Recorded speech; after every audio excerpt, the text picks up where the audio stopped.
Hello friends, Tofal Smokey here with another Warframe video, and today we're just going to have a real chill discussion about the current state of the unvaulting system, specifically from the perspective of someone who has put a lot of time into the game but only really dug into it in the last year or so. I first downloaded Warframe around the release of Plains of Eidolon and gave it about 100 hours over the course of a month or so, but soon after moved on to other games and left it alone until summer of 2018. Since then, I have logged over 1,200 additional hours on my main account, and in that time, I have grown to both appreciate and despise the Prime Vault system. Since I started playing again last year, we've had 3 new Primes release, Limbo, Chroma, and Mesa, 3 Primes vaulted, Necros, Valkyr, and Banshee, and 3 separate unvaultings, Rhino and Nyx, Nova and Mag, and most recently Frost and Ember. There was also the semi-unvaulting of Saren Prime through the Weekend Wars event, bringing the total of vaulted Warframes to come out of the vault since I've started playing to 7. Along with Mirage, Hydroid, Zephyr, and the soon-to-be vaulted Oberon Prime, that makes a total of 17 Prime frames that I've had available to me since I started playing again last summer, not counting free Primes from Twitch. While I have been pretty fortunate with the timing for some of the Prime unvaultings and have been able to acquire these 17 Prime frames, plus many others, for someone who starts playing Warframe today, that number of available Prime Warframes is more like 7. This makes newer players feel like they have already missed out on some of the better gear available since they weren't playing while it was unvaulted, and even once they understand that these weapons and Warframes will come back eventually, to many, the wait doesn't feel worth it. I think DE could stand to look at the state of the unvaulting system at current and offer a better in-game explanation to newer players on how the system works, so that they aren't discouraged into thinking that their favorite frames or weapons' superior versions will be locked away for too long. With that in mind, let's take a look at one example in Ashe and see how DE could make the unvaulting system a little bit more user-friendly.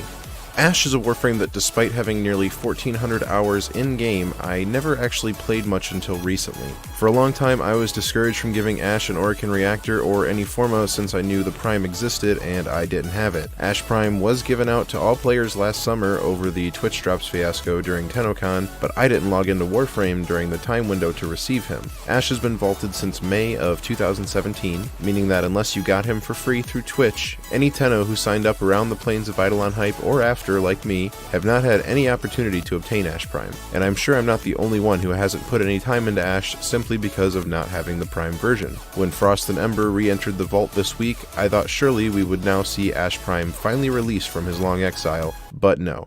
Silence in the news section. Looking back at the recent schedule of unvaultings, it seemed to me like finally the days of waiting 2 to 3 months between unvaultings would be over. When Rhino and Nyx re-entered the Prime Vault in September of last year, we had no Primes come back out until November when Nova and Mag were released. Then, much to my surprise, the day Mag and Nova returned to the vault, Frost and Ember Prime emerged. I thought that finally DE had realized what we all have known for a while now. There are too many Prime frames vaulted at the moment for us to have long gaps in between unvaultings. But when Frost and Ember returned to the vault yesterday and no announcement of a new unvaulting dropped, I was extremely disappointed. Not disappointed in DE or disappointed in Warframe as a game, just disappointed at my own foolish hopefulness. I hope that DE takes the sheer volume of vaulted frames into account in the future when deciding the schedule around unvaultings, and I have a couple of points and ideas I think they could take into consideration. The first point I want to make is the most obvious. With how many Prime frames and weapons are vaulted this long into the game's life, we should always have something unvaulted available in-game. As I stated before, someone who starts playing Warframe today only has 7 Prime frames available to them in-game to farm, and when Equinox Prime is released and Oberon Prime is vaulted next week,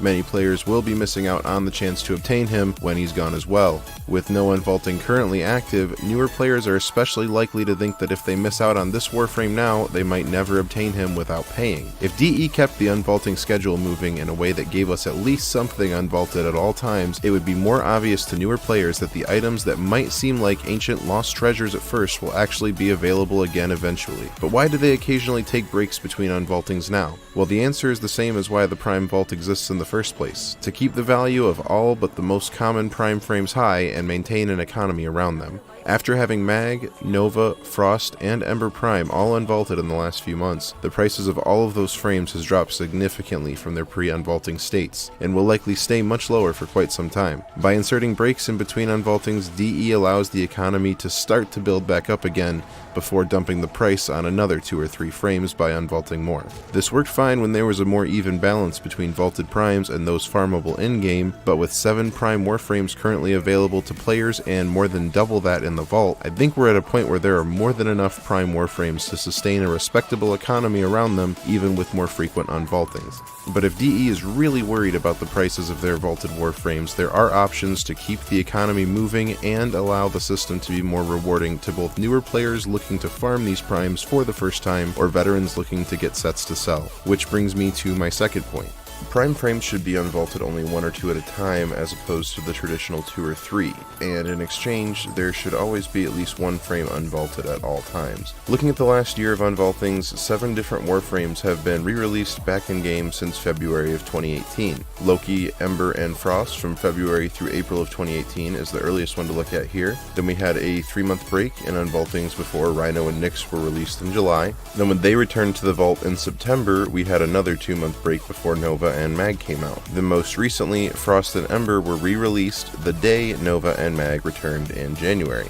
Aside from the fact that it is a total dick move to unvault Frost and Ember twice without any sight of Ash Prime, I think there is a better way these unvaultings could be handled. Instead of this seemingly random schedule with different numbers of Warframes unvaulted at once with breaks of varying lengths in between, why not release 1 or 2 Prime frames from the vault at the halfway point in between each new Prime access? This would mean we would see 6 Prime frames unvaulted a year if they alternate between single and double unvaultings. Less frames unvaulted at a time will keep the value of Prime frames high and maintain a good economy for them among the player base, and it would also be more consistent and predictable for the players who are hoping to farm these vaulted primes. This system seems more fair, consistent, and more in line with DE's intentions for the Prime Vault and the in-game economy around primes than the current system anyway.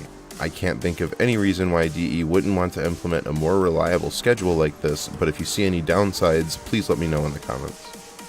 The third point I want to make is in regards to the order of the frames released. As I mentioned earlier, I was hugely disappointed to see Frost and Ember Prime emerge from the vault this January, while other frames like Ash Prime haven't seen the light of day, despite Frost and Ember Prime coming back twice in the last year now. I know DE likes their thematic packs with Warframe unvaultings, but I don't think that this is an acceptable reason to keep us guessing about what might come out of the vault next. They should absolutely base this more off of the order of primes that were vaulted than whatever they think might look best on a Prime unvaulting pack. I think DE is usually more than fair with their players in terms of their monetization of the primes, especially since the separation of accessory packs, but this is one thing that myself and surely many others would prefer to leave more up to fairness and release order than whatever makes them the most money. Obviously, Vauban Prime probably won't sell as well in an unvaulting pack as Rhino Prime did, but that doesn't mean DE should hold him hostage in the vault for years to come. My last point is really quick and is something not at all exclusive to the unvaulting system, but I think DE needs to put in a better explanation of the Prime Vault system in-game for newer players to get the full story behind it. On top of just explaining the details of vaulting and unvaulting in-game, players should be able to look at a menu in the Codex or Market and be able to see exactly what primes are available in-game and what primes are vaulted or currently unvaulted. One of the most common questions I get from newer players in my stream goes like this.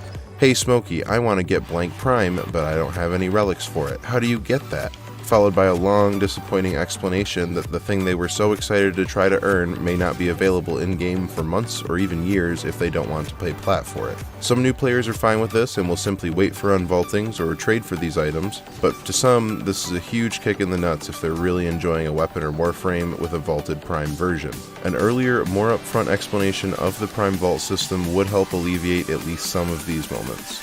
These are just a few of my thoughts on the state of the unvaulting system at current. If you have any questions or any better ideas for how DE might be able to change the current system, please let me know in the comments, and feel free to stop by my Twitch channel and see me live at twitch.tv/TofalSmokey if you enjoyed the video. We play Warframe mostly every day, and I'm always up to discuss things like this in chat. Thanks for watching, and take her easy, dudes.